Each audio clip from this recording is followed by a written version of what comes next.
Testing 1 2 3. Testing 1 2 3. This is Radio Free Mormon on the air, broadcasting behind enemy lines.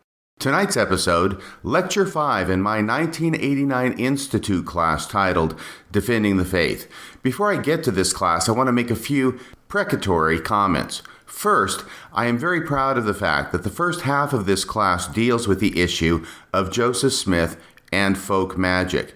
This is in 1989. Let me give you a little bit of historical background so you can see that really this was an extremely controversial subject at the time when I was broaching it in my Institute class. I did not want to shy away from the difficult issues, and this was indeed a difficult issue at the time and place. This is something now that the church has gotten around to in 2019 when I am recording this introduction, to admitting on its own church website in its church essays that Joseph Smith did practice folk magic, that he did have a seer stone that he used in his earlier years to locate treasure, to locate lost objects, and that he used the same seer stone in translating the Book of Mormon.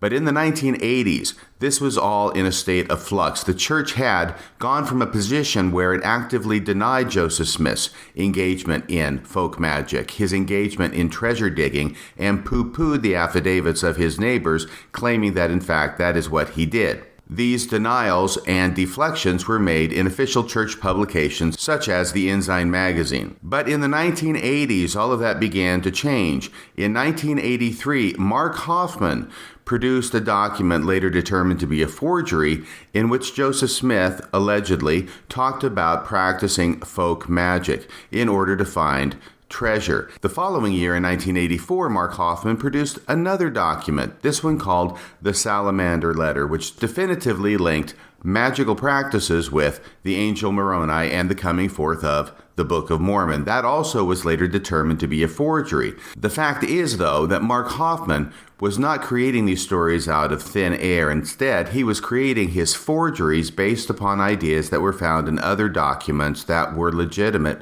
from early church history. They were not saying exactly the same thing as Mark Hoffman said in his forgeries. He may have given them somewhat of a dramatic flair, but the reason that they were accepted as legitimate at the time is because they reflected attitudes and ideas that were mentioned in other early church documents that were authentic, but which the members of the church were not supposed to know about. At least the church did not mention them to the membership in official church publications or in general conference. Mark Hoffman committed his murders in 1985, October of 1985, in order to try and cover his tracks.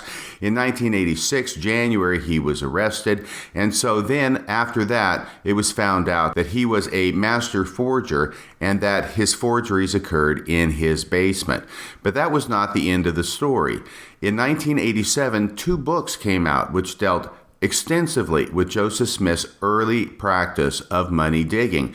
The first of those was D. Michael Quinn's Early Mormonism and the Magic World View, and the second of those was Richard Bushman's book, Joseph Smith and the Beginnings of Mormonism. Both of those, I believe, came out in 1987, and both of them dealt with the subject of Joseph Smith's practice of money digging. I do mention Richard Bushman's book in the lecture. Unfortunately, I misattribute that book to Leonard Arrington. Actually, I should have said Richard Bushman. I noticed that when I was reviewing the lecture, much to my chagrin. So I do want to make that correction at the outset so that there's no confusion on the subject. It is Richard Bushman who wrote Joseph Smith and the Beginnings of Mormonism. So it is against this backdrop of new scholarship and new information coming forward regarding Joseph Smith's practice of folk magic in the 1980s, and particularly in 1987, that this lecture was given only 2 years later in 1989. In addition to dealing with the subject of folk magic, the second half of the lecture deals with commonly made complaints against Joseph Smith based upon statements that Joseph Smith himself made or was alleged to have made. This gets into the area of moon men. And of course, we will not allow the subject of moon men to go unremarked upon. Those would be the men who live in the moon, who dress remarkably like the Quakers and live to around the age of 1,000. I think you may know what I'm talking about. If not, listen on and you will. Finally, I want to mention that some places in the recording, there are places where it sounds like there is a very bad edit being done, where there is a pinching of the sound, and perhaps a word or two are lost. This is not something that I am doing intentionally. This is a product of the recording process from the cassette tape into digital format. There's something in this player that unfortunately pinches the tape at random points. This is not something I'm doing. I'm not intentionally trying to leave out information. And I think that if you listen closely, you'll be able to follow the train of thought anyway. As I say, it's a very brief pinching, and it only cuts out 1, 2, possibly 3 words. So I apologize for that. There are also a couple of places in this tape where there's a bit of background staticky noise. It doesn't last long, I'll tell you that up front, so continue listening. It will go away presently. I don't know what that's from. I don't know what to do about it. It's part of the recording now, and I guess I'll just have to live with it. And finally, when I was at Sunstone earlier this month, on August 2nd of 2019, I did tell the audience that the adorable baby sounds that you hear in the background throughout these lectures are from my daughter, who was not even 1 year old at the time. She was present in every class, and she coos throughout. There are some places where she does more than coo. She seems to cry. Everybody's a critic, but I just wanted to let you know that's why there's a baby in the class, because that's my baby, and my baby is now 31 years old. So let's return to those thrilling days of yesteryear. Radio Free Mormon rides again. Here is Lecture 5 of my Institute class from spring of 1989, taught at the Institute building at the University of Texas at Austin. Play the tape. Well, I guess in that prayer I did 2 things, so I don't have to really introduce what I'm going to be talking about today. We will be talking more about Joseph Smith and claims made against him. First off, though, I'd like to give an update on last week. Last week, I was reading from the Mormon Illusion. Remember, we were talking about the first vision. And I was commenting on this author's attempt to make it seem as long as possible from the time Joseph Smith had the first vision in 1820 to the time it was first written down or recorded. And you recall he tried to make it all the way up into 1842. And this is where he quoted the Improvement Era as saying, quote, Joseph Smith's official account of his first vision and the visits of the angel Moroni was ... first published in the Times and Seasons in 1842, unquote. And Larry right away, along with some of the rest of you, noted that that was not even when his official account came out. It was in 1838 that his official account came out. And so I, without checking any references, said that ... the ellipses, looks very suspicious, and I even went so far as to conjecture as to what might be in there. Well, that may have sounded presumptuous at the time, but the fact is I don't trust anti-Mormons, and I have good reason not to. I went ahead and I have a copy now of the Improvement Era from which that is quoted. The reference is given in the back, here in the Mormon Illusion. So all I had to do was find it, which isn't an easy thing since it's 1961 July, but we have a pretty good library over here as far as these go. Page 490, let me read to you what is being quoted. Joseph Smith's official account of his first vision and the visits of the angel Moroni was written in 1838 and first published in the Times and Seasons in 1842. So this poor dog, just to get another 4 years stretch out of that, was willing to omit was written in 1838 from this account. Now here's a particularly diabolical thing about this. What he's quoting from is a Hugh Nibley article dealing directly with the first vision issue. It's called Censoring the Joseph Smith Story. It's part 1, and it deals with this issue precisely.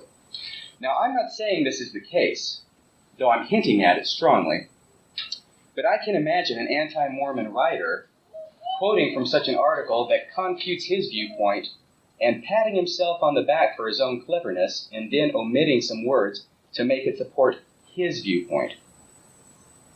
I'm not saying that's necessarily what happened, but I have a good idea it was. And then last night I came across something that seems to even be more conclusive along that line. Here is a pamphlet, I guess you'd call it, tract, which was made to go out with the Godmakers movie. And it was written by Bob Witt. He has the audacity to sign his name at the end, so we know who it was. It's called Unmasking the Myths of Mormonism, and it has many different quotes from different Mormons, basically under different subjects, which should be, of course, found blasphemous by your basic Bible-believing Christian. The very last one says, no archaeological evidence. And here he has this quote. After nearly 150 years since the Nephite record was first published by Joseph Smith, we Mormons, this is a Mormon he's quoting, we Mormons have been unable confidently to pin down the location of a single city, identify even one route they traversed, or sketch an accurate picture of any segment of the life they lived in their American promised land. In many respects, the Book of Mormon remains a sealed book to us because we have been incapable of placing it in a specific date on this tract.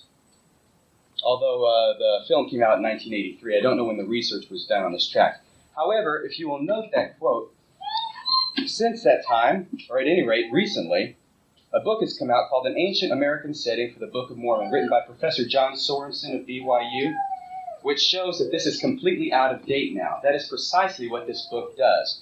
It pins down locations of cities, identifies routes traversed, sketches an accurate picture of a segment of life, etc. It does all those things, and that's one reason why it's been such a just a revolutionary book in Mormon literature. So, if this quote came out before this book was published, I think we can forgive perhaps Bob Witt for not knowing this information. If it came out after it was published, well, we may still be able to forgive him because he may not have known of its publication. And yet, if someone's going to take it upon themselves to make such overwhelming assertions, I think that it behooves them to make sure of the facts before they do it. Larry. Does he say who he's quoting in the tract? Yes, he does. And this is the damnable part of it. He is quoting this book. He is quoting John Sorensen from the introduction to this book. And he changed it a little bit. But notice what he left out at the beginning, the first two words at the beginning, what John wrote here. Until recently, after 150 years since the Nephite record was first published by Joseph Smith, etc., we hadn't been able to do this, we hadn't been able to do this. He also changes the last line a little bit. Bob Witt quotes him as saying, it's been a sealed book to us because we have been incapable of placing it in a specific setting. John Sorensen says, in many respects, the Book of Mormon remains a sealed book to us because we have failed to do the work necessary to place it in its setting. And yet, this is in the preface where John Sorensen now goes forth and shows that all that has changed. Bob Witt has no excuse. He cannot be thought that he didn't know about it. He's quoting from the very book that gives us all this information. So once again, this proves my moral or code or motto in life, which is never trust an anti-Mormon. Yes? You're saying that the tract actually references the book? Professor John L. Sorensen, An Ancient American Setting for the Book of Mormon, page 3. But can't you imagine the type of people who would do this kind of thing? Sitting back in their little huddled masses, patting each other on the back and giggling delightfully over this kind of trick. And that's all it is a trick, and they know it's a trick. And yet they do it, to pull the wool over people's eyes. I remember once, not too long ago, haven't even gotten into the information I want to get into today, but we were teaching a friend of my wife's before she was my wife. Her name was, what was her name? It starts with a B, right? Betsy, right. And we were over there talking to her, and she'd come into some anti-Mormon literature about some claim against Joseph Smith. And at this point, I had never heard this claim before, though it seemed a little bit strange to my ears. And she read it to me out of this book, and I said, well, first off, I wouldn't be so sure they're telling the truth. And her response to that was what I think most people's response would be who read this stuff without knowing the kind of people who write it. Well, come on, if they're going to write it down, it's because it's true. They're not going to be trying to deliberately tell lies, was her response. And the fact is that they do deliberately tell lies, and in most cases they get away with it. Other claims made against Joseph Smith that I'd like to address today. First off is Joseph Smith and magic. Now this claim has come up a great deal recently. It's been there for quite a while, but a great deal of emphasis has been placed on it in the past few years. With Joseph Smith's relationship to money digging or gold digging, that type of activity. To us that sounds, very normal. That a person might go out and dig after treasure. But actually what it meant at the time was that a person would go out and use, say, perhaps what he described it as a stick of hazel and split it down the center, halfway, and then go walking around using it sort of like a divining rod for water, except that when it gets near treasure, the two split halves are supposed to pull together, and that will help you know where buried treasure is. So this is something that isn't just digging for money, but it's using what might be called folk magic or white magic. It might be termed that, in order to find money. Now, first off, this is not something that was ever covered up by Joseph Smith. He admitted it freely. As a matter of fact, in Teachings of the Prophet Joseph Smith, he replied to one of the questions that was most asked him, did you ever participate in money digging? And he said, yes, I did, but I gave it up as it wasn't very profitable. And then he goes on to the next question. Also, this money digging, well, scratch that. There are a few other things, though, that Joseph Smith did that opponents of the church look on as being some kind of folk magic. For instance, the seer stone, glass-looking. You're saying something? One of his neighbors felt that he had the power, and so he hired Joseph Smith to do digging at one point in his life. Right. And that didn't even involve magic. His neighbor was. Mm-hmm. And people practiced it, and it wasn't something that was generally frowned upon at the time. It was something that was quite common and quite acceptable. Interestingly enough, a recent book out on the history of the church by Arrington, the beginnings of Mormonism is what it's called, talks about this, and it shows how Joseph Smith did practice this as a youth, but later on, as his prophetic calling began to be more and more clear to him, that he tried to put it behind him. And other people would come to him, including members of his family, one time his father, and want him to do this type of thing. He would say, no, I don't want to do that anymore. I'm trying to put that behind me. And so it appears to be something that he did in his youth at any rate, and not something that he carried on into his career as a leader of the church. But there's also the glass-looking types of statements using a seer stone, which would be called a peach stone, and these other types of statements. Also just the fact that he claimed to use the Urim and Thummim in order to have truth revealed, which sounds very similar to the types of folk magic they had then, using peach stones, to look into a stone and to get information out. Well, first off, dealing with the Urim and Thummim, Numbers 27:21 and 1 Samuel 28:6 are two references from the Old Testament showing that the Urim and Thummim was used then in order to make the will of God known to the people. So there, this physical object, Urim and Thummim, was used in order to understand God's will. Now, the definition of magic versus religion is very important here, because magic, at least recently, has come to be something that it's a type of way of determining either God's will or just the future through physical means, through a physical object, through a rock, through a rod, like through that stick like I'm talking about, right? Through a physical way. And other people generally think that religion, however, is something that comes about without using any physical things. You just sort of pray, God gives you the answer. There's nothing physical there that you're using. This is not, however, the definition that was used anciently, and which should still be enforced today, which is simply that religion is something that comes from God, and magic is something that doesn't come from God. It doesn't make any difference what you use. If you use something physical, if you don't use anything physical, the defining point is the source of the information. Now, there are many examples of magic. If we use that first definition, that magic is something physical, there's many examples of that type of magic that we can find in the Bible. First off, something called the divine name of power. The divine name of power. This is something that goes back to the very beginning, the origins of magic, something that's so fundamental to magic as to be inseparable from it. And yet it's become so much a part of today's Christianity that we usually don't think about it. We're just so used to it. And what I mean by that is the name of Jesus Christ, for example. Acts 4:12 states that there's no other name given by which we can be saved except the name of Jesus Christ. In this name, there is power. In this name, there is, to say, magic. There is power in that name. And this is something that goes back, as I said, to the beginning of magic as we would understand it, magic that's not necessarily of God. For instance, if you're going to conjure up a demon, and I know that many of you do this quite often, if you're going to conjure up a demon, of course that will be taken out of context, and we can count on that coming out in the next anti-Mormon track. However, I am speaking in jest. When you conjure up a demon, what is the one thing that you have to know in order to do that? Its name. You have to know the name. Exactly. That is the one piece of information that you cannot do without is the name in order to conjure up, because to know the name gives you power over the demon, according to magic tradition. Let's go on now. That's the divine name of power. Second one, very interesting, cup divination. Using a cup in order to divine the future. And we find that it wasn't Joseph Smith who did that, but it was Joseph of old who did that. We find that in Genesis 44.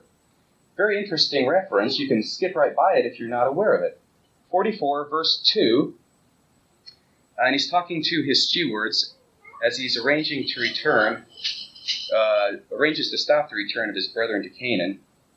He says, "It's the sack's mouth of the youngest, and his corn money, and he did according to the word that Joseph had spoken." Then we go on to verse 5. And Joseph, speaking about the cup, says, "Is not this it?" Oh, excuse me, this is his steward talking about the cup. "Is not this it in which my Lord drinks, and whereby indeed he divines? Ye have done evil in so doing." So here a steward identifies this cup as something that not only did Joseph drink from, but he divined by it. I don't know how he did it. I don't know if it had to do with looking into it and seeing something in it, which would be an interesting parallel in itself. But at any rate, Joseph used this cup to divine. Casting of lots is another one. We read about that many times in the Old Testament. Let me give you three references. Leviticus 16, 8 through 10. 1 Chronicles 24, 5, and 25. So verses 5. No, excuse me. 1 Chronicles 24, verse 5. 1 Chronicles 25, verse 8. And 1 Chronicles 26, verse 13. The only one that I'll talk about at any length is the one that we find in the New Testament. Acts 2, 24 through 26. Here we're out of the Old Testament, we're clear up into the New Testament. And when the apostles lose Judas, they have to pick another one to take the place. We can hardly think of any more sacred choice that has to be made. What do they do in order to choose a new apostle? They cast lots. Now this doesn't mean they took a vote. This means they took physical lots, cast them out, and expected God's will to be manifest from the way that the lots arranged themselves. And as we find out, they landed on Matthias out of the two who were up for candidacy in the apostleship. So the apostles of Christ found nothing incongruent with using the physical means in order to... That would be considered magic and blasphemy, at least by these opponents of the church. Healing. Many types of healing in the Bible are magical in nature, if we're still using the term used through physical means. All right? Sympathetic magic is a type of magic whereby a healing is caused by using a physical object. And I'm not talking about an injection or something like that. I'm talking about a physical object that produces that healing. Let me give you a few instances. You may already be thinking of them in your mind. Numbers 21, verse 9. We have an example of people being able to be healed from a serpent's bite if they just look at a brazen serpent that Moses made and raised up on a rod. That is a type of sympathetic magic. 2 Kings 13, verse 21. Here we have a dead man being lowered down into this pit or sepulcher or something, and he lands on something. He lands on Elisha's bones. And the power in those bones is such that even though Elisha is dead, it raises the man back to life according to the biblical account. These are types of sympathetic magic. Christ's healings, if we go up into the New Testament, uses sympathetic magic. And not only does it use sympathetic magic, I'm not saying all do, but the most famous accounts do. Not only does it use sympathetic magic, but Christ was using means of healing people that in that day were considered folk magic. He was using means that were considered folk magic. Let me give you three examples. Mark 8, verse 23, and John 9, verses 6 and 7, speaks of Christ healing the blindness of men. And do you recall how he did it? Go ahead. With mud made from spit? Right, he spit in some mud, or he just spit, I think it depends on the account, and he put it on their eyes, and then said, "You will see." Why did he need the mud for, you know? We might start coming up with answers, but the important thing is if you come up with answers to that, you do well to apply it just as equally to Joseph Smith and his associates in the early history of the church. This is something, of course, that Mormon critics are not wont to do. Another one is in Mark 7, verse 33, where he heals a person of deafness. Do you recall what he did there? Yeah, he stuck his fingers right in his ears. And then he popped them or pulled them out, at any rate, in order to heal him. Mark 7:34 and Mark 5:41 give references to Christ's recitation of foreign words in a different language, when he raised someone from the dead or brought about a healing instance. All three of these were common means of folk magic in his day. And this is precisely the reason why the Pharisees accused him of doing these miracles, not by God's power, but by the power of Satan. They said, you don't do this, Beelzebub has done this, working through you. And that is exactly the type of allegation that is being made against Joseph Smith today. As a matter of fact, most people, when they're ignorant of the gospel, and yet they're still antagonistic toward it, say Joseph Smith made it up. He did all these things on his own. Then, if they continue their studies and continue their antagonism, they grow to the point where they understand that it is impossible that he did it on his own. Absolutely impossible. And therefore, for them, the only other alternative is that he did it by the power of Satan. And that is exactly the conclusion. That they knew of his miracles. They knew that he couldn't be of God. And so he had to be of Satan. Two other quick references to believers in what we would consider to be unscientific folk magic in the Old Testament were in Genesis 30, verses 14 through 15, where, let me see, this would be Jacob's wives, I believe, got some mandrake root and ate it, partook of it, in order to increase their fertility. Now, that doesn't work. That's what we would call superstition. That's what we would call folk magic. And yet the biblical record tells us in this instance it did work. I don't know. You tell me. We read in Genesis 30, verses 37 through 39, that Jacob thought that if he took some rods, just, rods of a tree or something, branches, and made them speckled and spotted by stripping off bark, and if he put those in front of cows when they were conceiving, that the fact that they were looking at those rods would have an effect upon their offspring and give them speckled and spotted calves. Now, we know that's not true.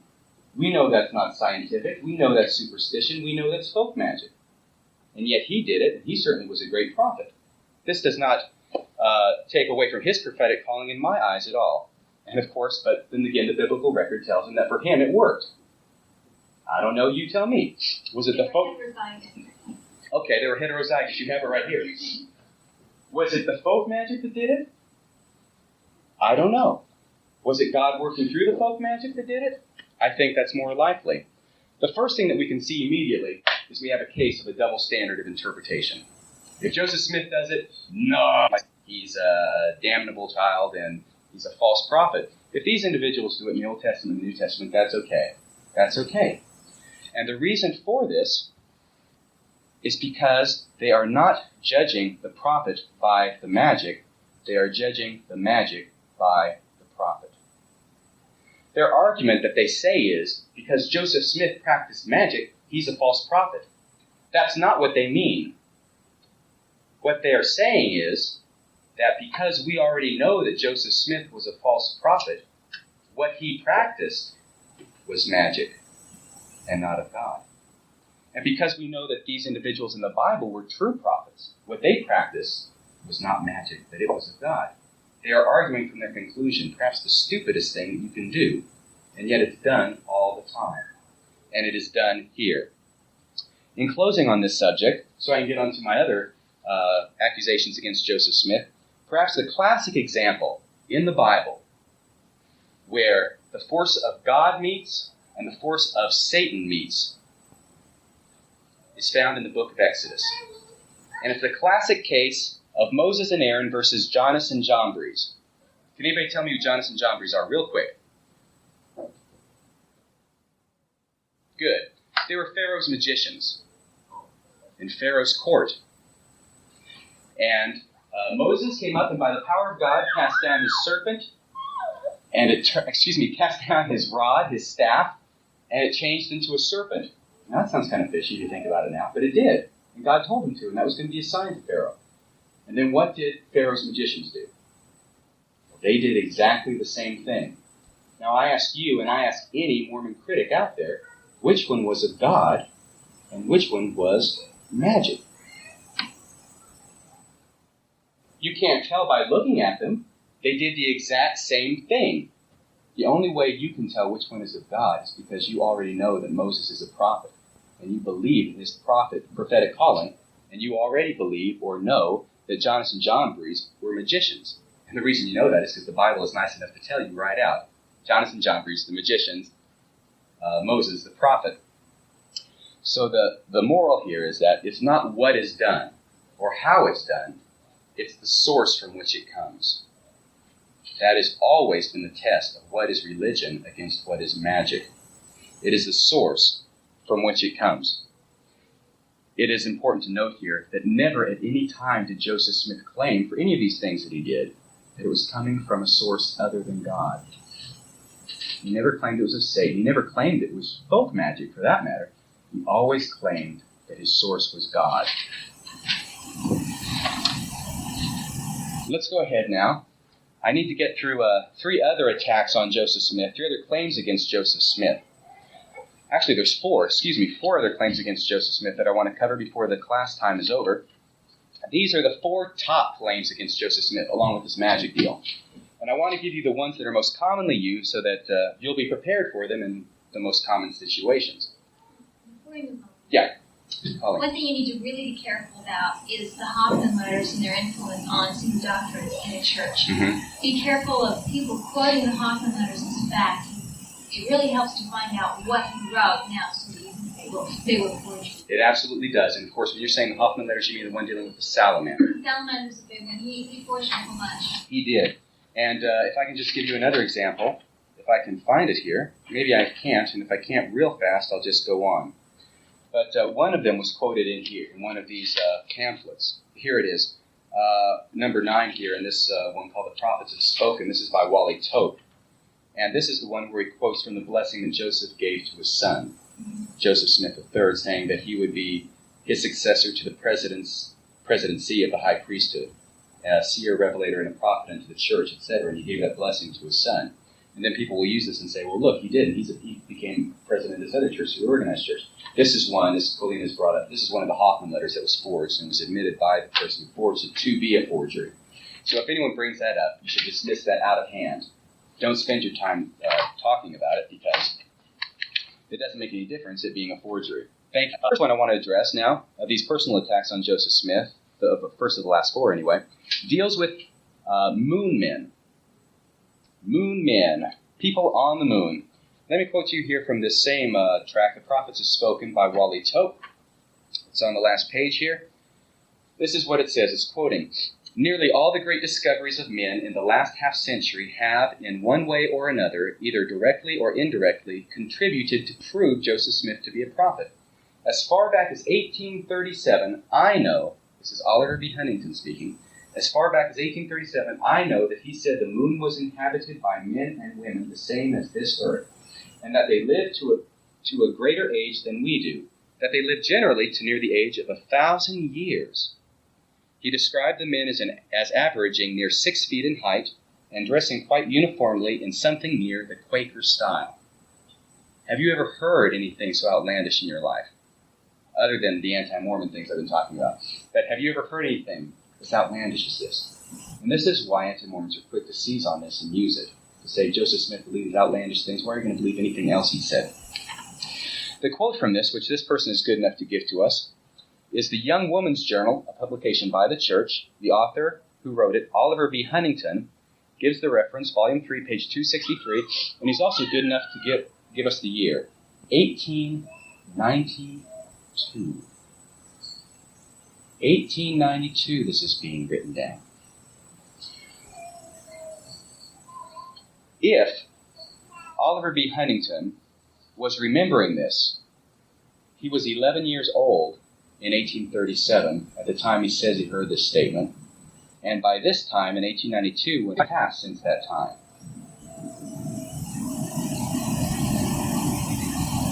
This is a case of Latter-day Saint pseudepigrapha.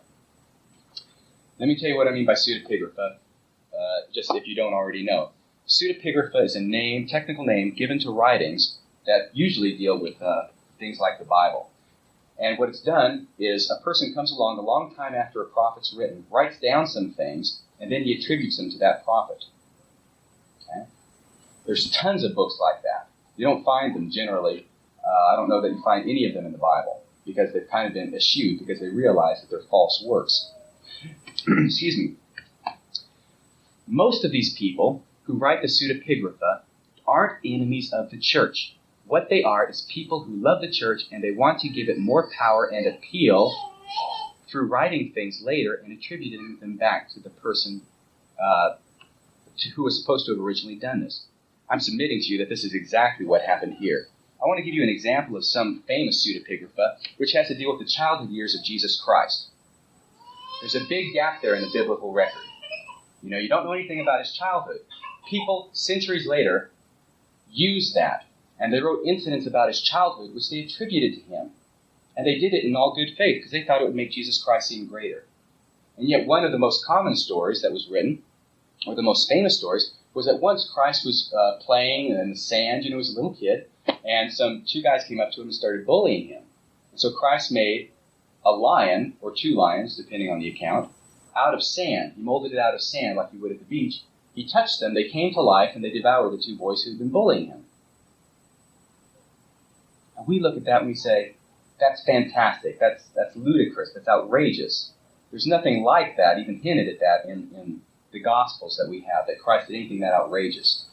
And that's been sort of put aside. But the person who wrote it didn't do it meanly. He did it because he felt it helped strengthen Christ's claim to be the Savior and his power. This, doubtless, is what Oliver B. Huntington was doing here.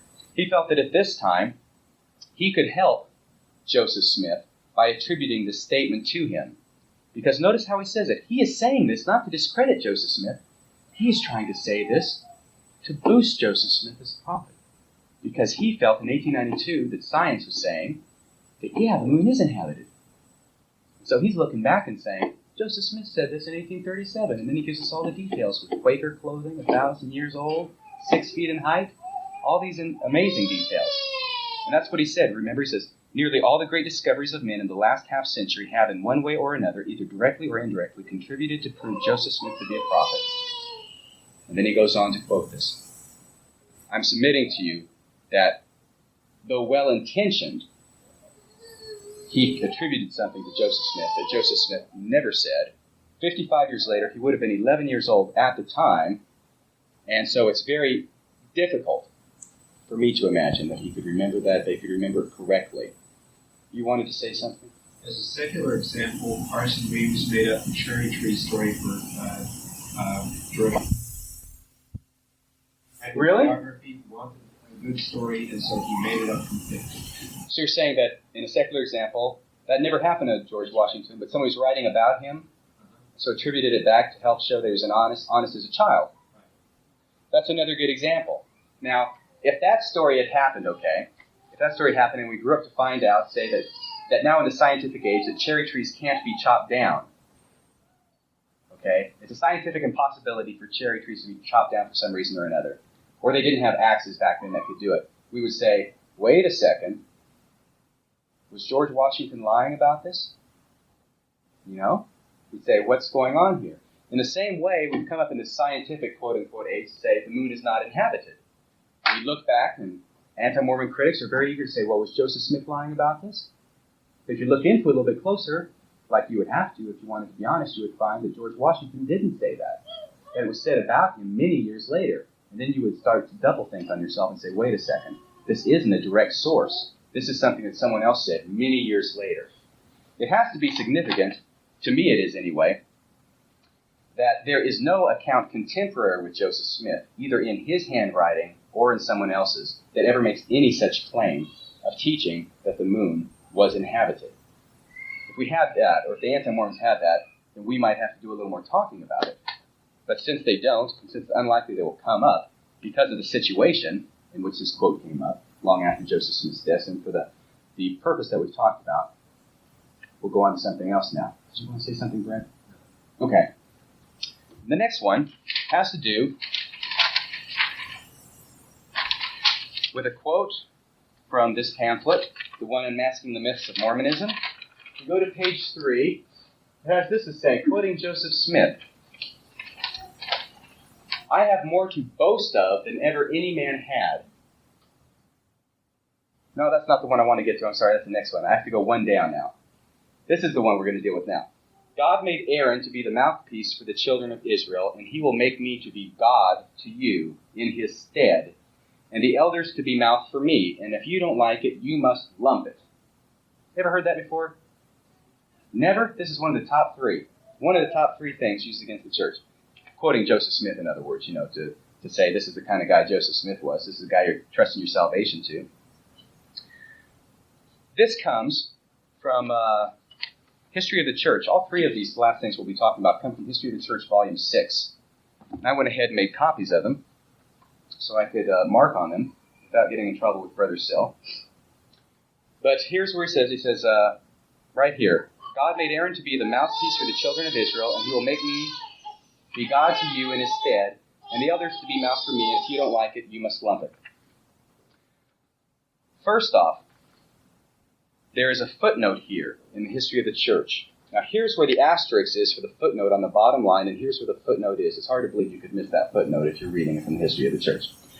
And what this does is it references this quote to 2 scriptures in the Bible to which Joseph Smith was making allusion in the first place. Here's what the footnote says. The scripture alluded to in the text is as follows. "Moses pleaded to be excused from the appointment to deliver Israel on the plea that he was not eloquent." We all know the story, right? "Whereupon the Lord said, Is not Aaron the Levite thy brother? I know that he can speak well. And also, behold, he comes forth to meet thee. And when he sees thee, he will be glad in his heart. And thou shalt speak unto him and put words in his mouth. And he shall be thy spokesman unto the people. He shall be to thee instead of a mouth, and thou shalt be to him instead of God." Unquote. That's Exodus 4, verses 14 through 16. There's another reference in the Old Testament that deals with the same type of situation. Quote, and this is also referred to in the footnote, which was not alluded to in this pamphlet. "And the Lord said unto Moses, See, I have made thee a god to Pharaoh, and Aaron thy brother shall be thy prophet." The same type of relationship. Let me explain exactly what's being talked about there in the Bible. Oh, I'm sorry, I didn't give you the reference, did I? That's Exodus 7, verse 1. No, the page in History of the Church. Volume 6, pages 319 and 320. Thank you very much. I do mean to give that information. Keep me honest. What is being talked about here is simply the relationship. God generally speaks to his prophet, one person, who then speaks to the people generally, right? We know that. That's the way it's always been. That's the way it is now, at least in our church. What God is saying here to Moses is, we're going to change that a little bit. Now, you be the person who's in the relationship of God. In other words, you speak to Aaron, the one who speaks to everybody for you. He's not saying you're going to be God. He's not saying you're equal to me. He's just saying you're going to be in the role of God here. Okay? Because you're going to speak to Aaron. He's going to be like your prophet. And then he speaks to everybody else. That's what he says in the second one, too. He says, I'm going to make you, Moses, God to Pharaoh. And Aaron's going to be your spokesperson, or in other words, your prophet. And that's all it's talking about. In other words, instead of giving the burden on Moses to speak to everybody, he's going to let Moses give it to one person, Aaron, his brother, and Aaron's going to speak to everybody for him. Simple, right?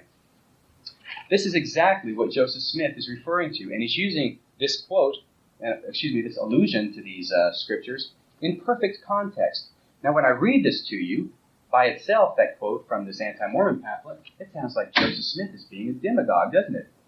Doesn't it? Do you want to know the context for this? This is the context. Please check it out for yourself. He is talking to these people. This is in 1844. I imagine it's in Nauvoo. He's talking to a lot of people. He has grown tired of speaking. He cannot go on anymore. He's too tired. His voice is worn out. And what he says now is this, and I will quote, I shall leave my brethren to enlarge on this subject. He's been talking about America being Zion in the address. I'll leave them to enlarge on this subject. It is my duty to teach the doctrine. I would teach it more fully. The spirit is willing, but the flesh is weak. God is not willing to let me gratify you, but I must teach the elders, and they should teach you. God made Aaron to be the mouthpiece for the children of Israel, and he will make me be God to you in his stead. and the elders to be mouth for me. And if you don't like it, you must lump it. And lump it simply means to tolerate it. You have to tolerate it. Basically what it means is it doesn't matter if you like it or not, I can't go on. You can't get blood out of a turnip. So you either like it or you're going to have to just go along with it. He then goes on to say, I have been giving Elder Adams instructions and some principles to speak to you, and if he makes a mistake, I will get up and correct him. All that Joseph Smith is doing is turning the meeting over to the other elders so that they can teach the people, and making a perfectly correct allusion to Genesis and Exodus, where the same thing was done with Moses and Aaron. That's all that is.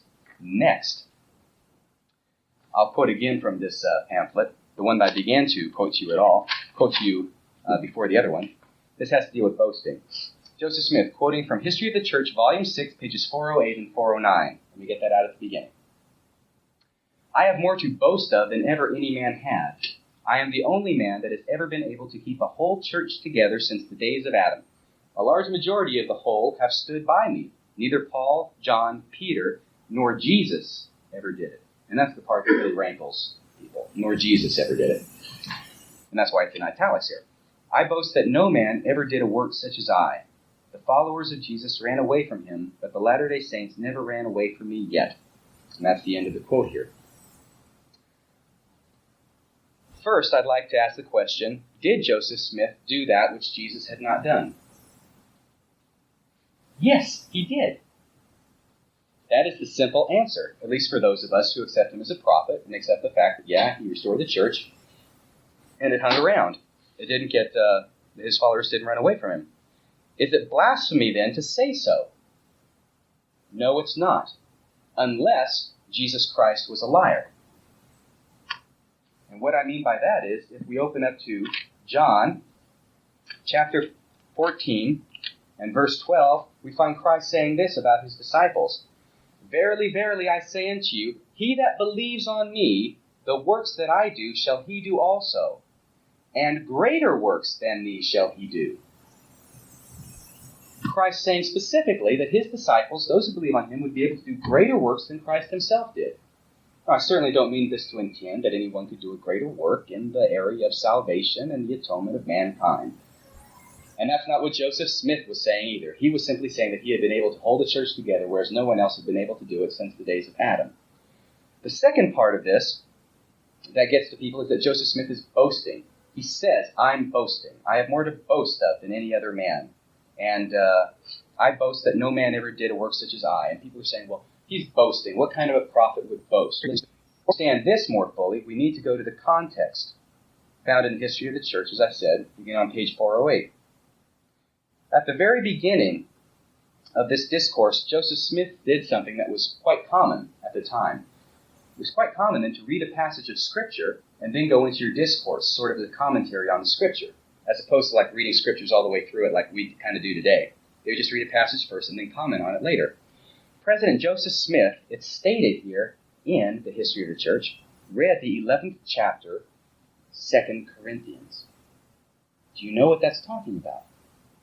That's where Paul boasts. 2 Corinthians chapter 11, we find such statements as these. In verse 17, that which I speak, let's start with verse 16. I say again, let no man think me a fool, if otherwise yet as a fool receive me, that I may boast myself a little. That which I speak it not after the Lord, but as it were foolishly in this confidence of boasting. Seeing that many glory, and that's a synonym for boast, seeing that many glory or boast after the flesh, I will glory also. And then he goes on to talk about, to actually boast. He says, I speak as concerning reproach, as though we had been weak. Howbeit, whereinsoever any is bold, I speak foolishly, I am bold also. Are they Hebrews? So am I. Are they Israelites? So am I. Are they the seed of Abraham? So am I. Are they ministers of Christ? I speak as a fool. He keeps throwing that in there. I am more. In labors more abundant, in stripes above measure, stripes, being whipped, in prisons more frequent, in deaths often. Of the Jews 5 times received I 40 stripes, save one. 3 times was I beaten with rods, once was I stoned, 3 times I suffered shipwreck, a night and a day I have been in the deep. In journeyings often, in perils of waters, in perils of robbers, in perils by my own countrymen, in perils by the heathen, In perils in the city, in perils in the wilderness, in perils in the sea, in perils among false brethren. In weariness and painfulness, in watchings often, in hunger and thirst, in fastings often, in cold and nakedness.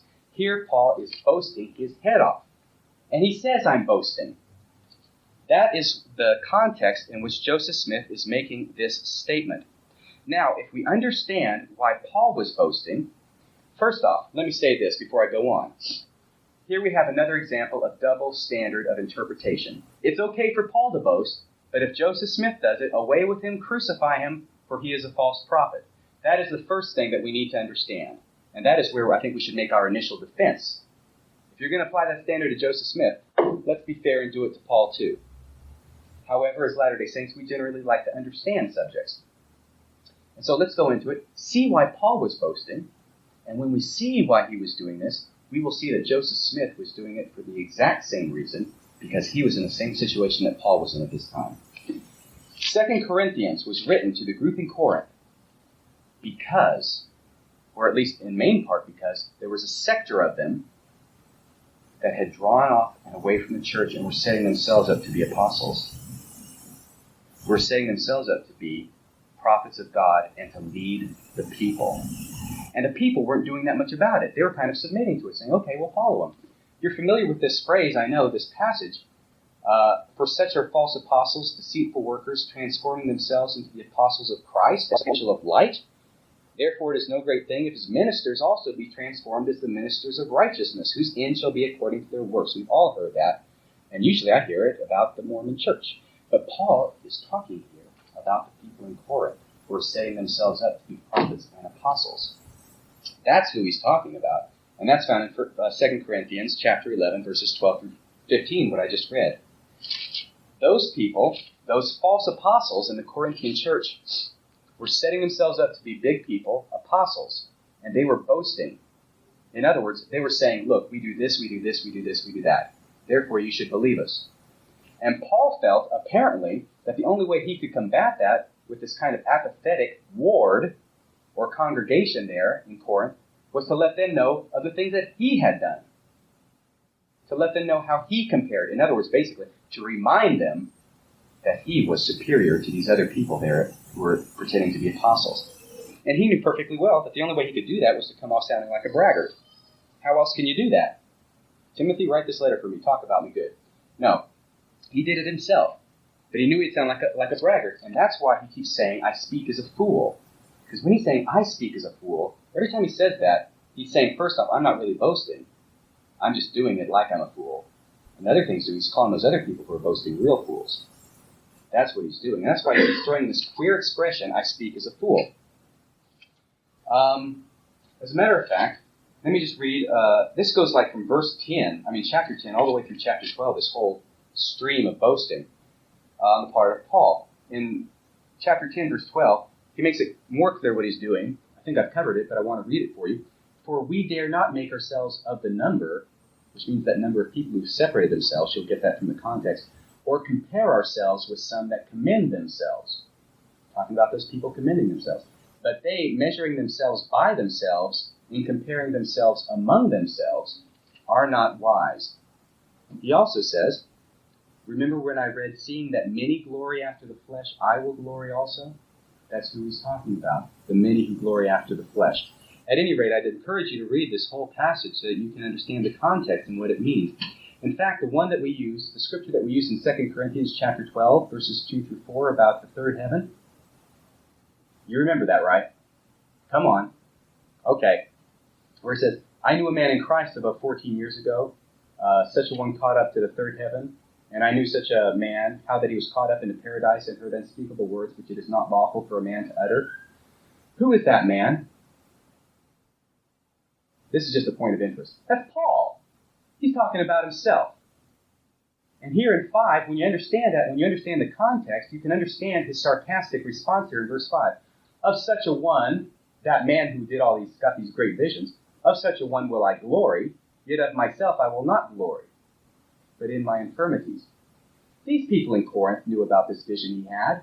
This is the exact same thing as if Joseph Smith, here in this passage, which he didn't say, if he said, I'm not going to boast of myself, but I knew this guy who's 14 years old had a visit from God the Father and his Son, Jesus Christ. I boast about him, but I'm not going to boast about myself. That's exactly what Paul is saying here. The equivalent, in other words, of what Paul is saying here. He's going at this in all sorts of different ways, and this is precisely the situation in which Joseph Smith found himself. I'll have to get out. But this is exactly the situation. This was in May of 1844. He was in Nauvoo.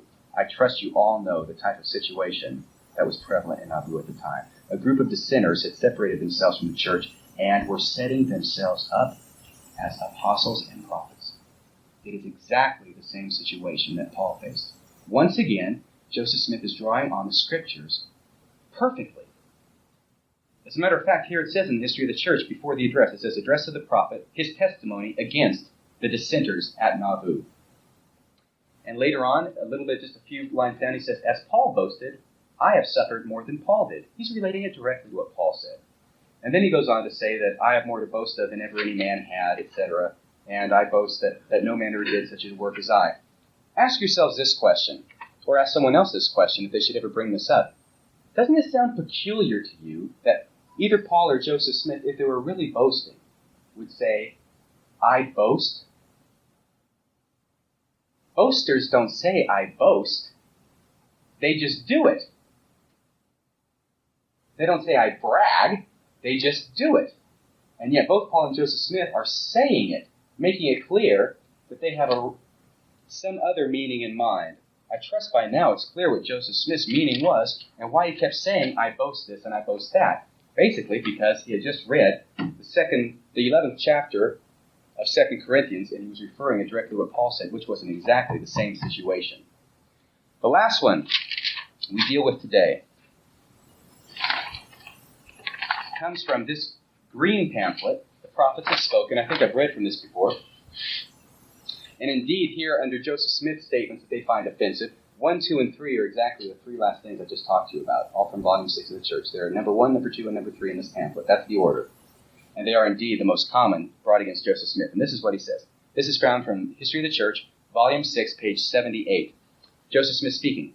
The whole earth shall bear me witness that I, like the towering rock in the midst of the ocean, which has withstood the mighty surges of the warring waves for centuries, am impregnable.